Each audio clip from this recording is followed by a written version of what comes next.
Hey everyone, so today I'm going to be showing you how to change the size of the text on your MacBook display or screen. What I mean is the text up here and how big these things are. Some people might need it bigger for their vision. So without further ado, we're going to go to settings. And once we go to settings, we're going to want to go to display. And as you can see on display, there's going to be options on the top.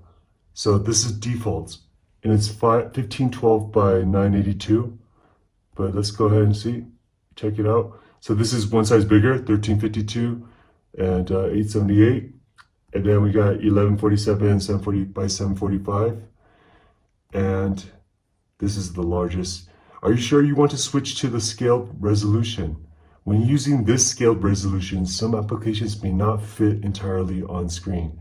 So this is like the largest you can go, and let's just change it just to show you guys. So then now you can see on top, everything, the fonts, the type is larger, the text is larger. And yeah, you can always switch back to default, and this is how it is as default. So if you're having an issue, can't see the words very well, you might want to try also adjusting the brightness, which will make a difference for some people. But then you can always go to displays and then change the font size or the type size. Hope that helps. Good luck.